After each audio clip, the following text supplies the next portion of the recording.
So guys, আসসালামু আলাইকুম। সবাই কেমন আছেন? আশা করি সবাই ভালো আছেন। তো আপনাদের মধ্যে আজকে একটা জিনিস দেখাবো।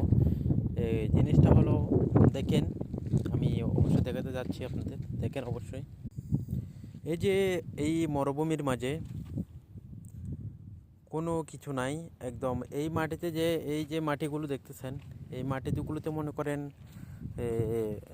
হওয়া একটা ফলন অথবা সবজি হওয়া, একটা কোনো কিছু ফলন হওয়া যা অসম্ভব হয়ে ওঠে, কারণ এগুলো হলো সবগুলো পাথর, পাথর মাটি।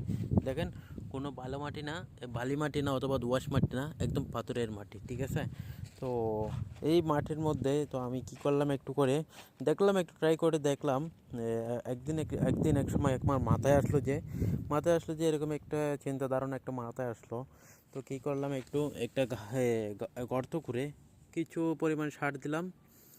আর কতদিন রাখলাম, 2-3 দিন, অথচ 2-3 দিন রাখলাম, কিছু পরিমাণ সার দিয়ে 2-3 দিন রাখলাম। তো এই জায়গাটায় আমি সার দিয়ে 2-3 দিন রাখছিলাম। 2-3 দিন রাখার পরে এই অন্য জায়গা থেকে, এই মাটি না, এই মাটি তো হবে না, ওই জন্য অন্য জায়গা থেকে মাটি নিয়ে এসে আমি ওই সারের উপর দিলাম। সারের উপর দিলে ওই আগে যে সারটা দিলাম, তো ওইটার সহ একটু মিক্স করে মাটিটাকে একদম মানে প্রয়োজন অনুযায়ী করছি। যা একটা সবজি, একটা বিচি বপন করলে বা তো রোপণ করলে, একটা বিচি রোপণ করলে যে ওটা একটু ওর তৃপ্তি মতন উঠতে পারে, ওর সাধ্য মতো উঠতে পারে, ওর একটা মানে শক্তি থাকে, ওরকম অবস্থা করলাম ওই মাটিটাকে। তো মাটিটাকে রোপণ করার পর আমি বিসমিল্লা করে এই ফার্স্ট আমি এই চারাটা রোপণ করলাম। এই যে গোড়া দেখতেছেন, এই চারাটা আমি রোপণ করলাম। এই যে একটু পরিষ্কার করা লাগবে।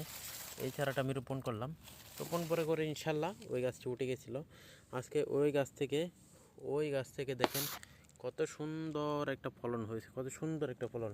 মাশাল্লাহ মাশাল্লাহ, সব কিছু আল্লাহর নিয়ামত, সব কিছু আল্লাহর নিয়ামত। আল্লাহ চাইলে কি না পড়ে। এমন একটা মানে এমন একটা জায়গায় এমন সুন্দর একটা ফল ধরছে, দেখেন কত সুন্দর হয়েছে, গোল গাল একদম। এখনও পাকে নাই, পাকতে আর একটু দেরি আছে, কোনো পাকে নাই ফলটা। তো অনেক মিষ্টি হবে, কিন্তু পাকলে কিন্তু অনেক মিষ্টি হবে। এরকম একটা জায়গার এরকম একটা ফল অনেক মিষ্টি হয়।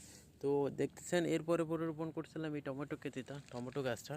আজকে টমেটো ধরছে, কত সুন্দর করে টমেটো ধরছে, দেখেন কত সুন্দর করে টমেটো ধরছে। একটা এই উপরে উপরে ফুলও আসছে একটা একটা। তো আশা করি সবাই ভালো থাকবেন। আশা করি আমার ভিডিওটা যদি ভালো লাগে অবশ্যই একটা সাবস্ক্রাইব করে যাবেন। এরকম আরও নতুন নতুন ভিডিও আপনাদের মধ্যে উপহার দেওয়ার চেষ্টা করবে ইনশাল্লাহ। তো সবাই যদি আমাকে ভালোবেসে থাকেন অবশ্যই সাপোর্ট করবেন, এরকম যাতে আমি আরও নতুন নতুন আপনাদের ভিডিও আপনাদের মধ্যে এরকম